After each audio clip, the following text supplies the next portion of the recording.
This is James Holder for IFL TV in association with Macklin's Gym Marbella. I'm in Kiel today in Germany. Had a Matthew Macklin versus JOSEA Yebes, I hope I pronounced that right.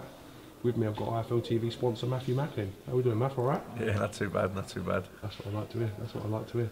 Firstly and foremost, first fight in 10 months, back in action. Can you talk to us and tell us how you're feeling? Yeah, excited and ready. You know, it's well overdue. We've had a frustrating year between, for one reason or another, fights falling through. Training for fight, I feel like I've been in the gym for the whole year really. And you know, so but the last 6 weeks have been good because I've just peaked nicely. And yeah, no, more than ready. Feel really had a really good last few weeks training, good sparring with Callum Smith, Callum Johnson, Paul Smith, Liam Smith. Real quality sparring, some good competitive running on the track, the Dovestones Hill run, and I'm physically really fit. Like I say, good sparring, feel sharp, and yeah, I'm ready. Join Matchroom Sport in search of that 4th world title shot. How confident are you delivering Saturday night that can be put into place? Yeah, well, this is only fight one of probably a few fights along the way. You know, following the Gallagher defeat, which was obviously for the world title, you know, I got my career moving in a positive direction in terms of I got a good win against Lamaros, got 10 badly needed rounds under my belt that night. But then it was a shame to kind of, you know, it's 10 months since that fight, you know, where you feel like, oh, we've got that fight, we've got a bit of activity and we can move on and be busy. And then, like I said, for one reason or another, fights just falling through. And but it's good now, Matchroom, you know, that fighters are always busy, kept busy. Eddie always has plenty of dates off Sky, so he's always running with shows. He's, you know, you're kept busy and kept active. That's very important, and it's important for one, performing to the best of your ability and staying sharp, and two, to you know, to build momentum and get yourself in a position where you're knocking on the door for these title opportunities. And you know, Saturday night is step one along the way, and I think I'm looking forward to a good performance, a good win, and then you know, having a week or so off and then getting back in the gym and looking forward for the next one. 3 years since you and Joe Gallagher fought, well, since you fought Felix Stone with Joe Gallagher in your corner in Cologne. Yeah. Reunited with Joe again in Germany. Yeah. How do you think it's going to play out with this relationship with Joe? It's funny how things turn out, isn't it? You know, it's over 3 years, June gone, so you know, and probably that was my best performance of my career at that time. You know, maybe it was altogether, I don't know. Definitely felt we got robbed that night. I thought I'd clearly won the fight, and we're back in Germany. So the last fight I had with Joe was in Germany, and then this one is as well. So no, like I say, Joe, hats off to him. He's really prepared me well for this fight. He's got a buzzing gym there, lots of quality sparring, particularly in and around my weight. Like I say, great competition on the runs, the track, and everything. So I'm in tip-top physical condition, and mentally, I'm excited about fighting. I can't wait to get going, and I'm looking forward to a good performance on Saturday night. Will this be a long-term relationship now between you and Joe Gallagher? Obviously, it's been well documented with Jamie Moore's injuries. You now under the tutelage of Joe Gallagher. Will this be going on in the future? Well, Jamie's obviously, I had a good relationship with Jamie. First and foremost, my friend, and we had the one win against Lamaros, which was it was a short camp, but it was good. And then we had a couple of good camps after that, which never, you know, ended up having a fight. And then obviously what happened was so unfortunate. The main thing is he's okay, and you know, he's going to be out of action for a while. I know he's back in the gym to a degree with Tom McCall, but you know, I'm not really looking past Saturday night because I want to get a good performance, get a good win. You know, then I want to get out again quick. That'll almost definitely be with Joe, and then there's no point really looking any further than that. So you know, I'm comfortable with Joe. Like I say, I was always in good shape, and I fought with him. Like I said, the Stern fight was probably the best performance of my career, and yeah, look, I've really enjoyed the last 6 weeks. It's been great sparring in his gym with Callum, Liam, and Paul Smith, and also Callum Johnson. So it's great in-house sparring there, and you know, there's no point really looking past, you know, Saturday night and the next one. I think I'll just get a good win Saturday. You know, it's a tough opponent, JOSEA Yebes. I mean, it's definitely someone I should beat. Don't get me wrong, but he could well be there for the full duration of the 8 rounds. He's never been stopped. Tough guy. So you know, I'm not going to look past him and take him lightly. I haven't took him lightly anyway, but I mean, even in my mental preparation from here to the fight, I don't want to be looking past him. And then once I get the win on Saturday, I'll hopefully get out again fairly quickly. You and Paul Smith go way back through the amateur days. Yep.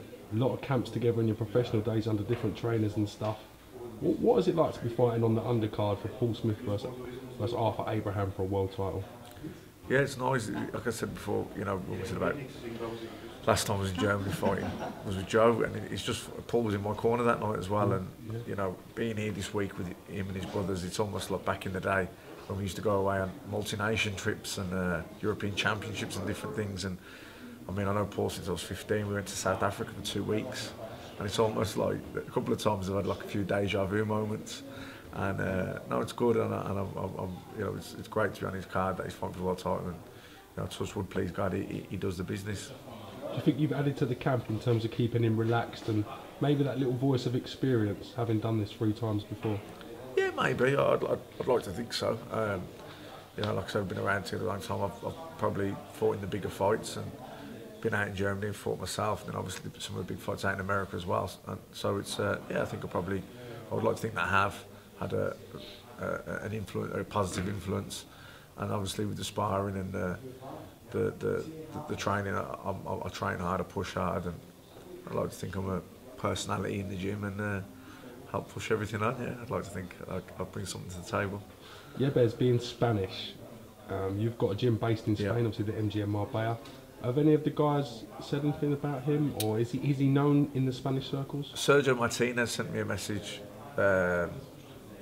Because I get on well with Sergio, obviously we fought each other, but since then we've always got on well, and he said, "Oh, you're fighting JOSEA Yebes?" I said, "Yeah." He said, "Oh, look, he's not, you know, as a fighter, he's not really on your level in terms of what you've done and what he's done, but he's a tough guy, you know, so, you know, don't underestimate, make sure you're in shape, make sure you're expecting a tough fight, because, you know, he's a tough guy, and he's never been stopped, and it's a big opportunity for him, so he'll definitely be looking to raise his game.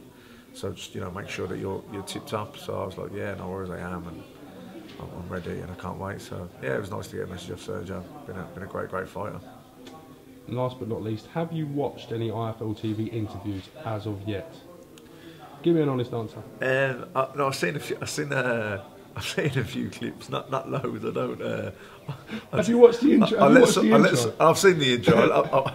I prefer to let someone else watch it and just tell me what got said. I've seen the one with Cougar when he was doing the hill run.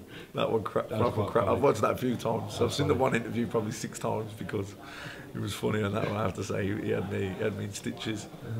Normally, when we deal with sponsors now, obviously quite a lot here and there, and they're always wanting something extra, wanting to be appeased, or asking me about viewing figures and stats and this and that. You've not asked me one question since we signed. I've got confidence in you, I've got faith, we believe in you. We believe where you're going with it as well. Yeah, that's more to the point. I know you understand the vision. I definitely do. I know you understand the vision. It's just great. Like, it's great sponsorship. No, it's great to see you enjoying it and putting it's not just about the money. It's the passion and it's the drive, and you do it for love. Of course, you got to get paid. You're going to make a living out of it, but I don't think that's what drives you on. It's more the vision of where you see it going, and it's like the boxing. Of course, you want to get paid. You want to get paid what you're worth and as much as you can. But when you're got to do one more set of the track, or you got to get up at 6 o'clock in the morning to do a hill run in the rain and the cold. It's not the thought of money that gets you out of that bed. It's the glory of winning and it's fulfilling the dreams. That's what drives you on. And so I mean, in a similar sense, when you see people that are passionate about what they do, whether it's making films or if it's boxing or buildings or whatever it is they do, it's great to see people passionate about what they do. I know you've done a lot of interviews in America with these internet companies and stuff. Any funny experiences? Anything that comes to your mind? Well, there's the one guy in New York, I think it was I know it was the Gallagher fight, the Martinez fight, but I think it was both. But I mean, when you told him, you know, you'd been there for however long, you're trying to wrap it up, and you're like, "Oh yeah," he's going, "No, just quickly, yeah, okay." And I'm on about his questions were at least 5 minutes long each. So there was my answer about 10 seconds, but his questions were at least 5 minutes. He was basically telling me the answers in the question. I just go, "Yeah, well, pretty much what you said there, that's about right." So I was like, that was in the end it was like, look at my brother and go, "Oh God, he's naughty," you know, when you're just going to be like, you're not going to get away from him. And then you never want to be rude or ignorant to anyone, so of course. You try and give them the time, but you just think, God mate, can't you just make these questions a bit quicker? But no chance. Any other members of the team MGM coming over to watch the fight? Can we expect anyone coming in? Yeah, I think so. Shames is in tonight, and then I think Bradley's coming over with him. Not sure if Tom Stalker is, because obviously he's fighting in a few weeks. But there's a few lads from the gym coming. He did tell me, but I couldn't tell you exactly who's coming. I know you're not great with details. I know. No, this. not the best. I know this. All right. Well, listen. Weigh in tomorrow from 4 o'clock onward. Should be interesting again to see everything. See how they play things in Germany. But it's good. It's just always good from a fighter's point of view. I mean, I'm relaxed now. I'm relaxed. The weight's good anyway. But it's just nice when the weigh-in's done, because you probably even today now haven't done much training or anything. But I probably had a good little visualisation, a bit of a focus on the fight, and watched him a couple more times. And I think it's good to get the focus the week of the fight. But I think once you've weighed in, it's good to just forget about it as well. I mean, you'll have 20 seconds, 30 seconds here and there. But I think once you've weighed in, I don't like dwell on the fight then or think about it too much until I'm in the change room getting my hands wrapped, and I start switching on. I think once the weigh-in's done, it's like, right, switch off now. Just fuel back up and relax. And a bit of chat, bit of banter with the lads, a bit of crack, and then once you get in the change rooms again, then on the night of the fight, switch back on. All right, well listen, it'll be great to see you do a job on Saturday, and hopefully in search of that elusive 4th world title shot, and hopefully it's the time for you to crack it, mate. Yeah, please God, fingers crossed. Fingers crossed. Thanks for giving me some time, Matthew.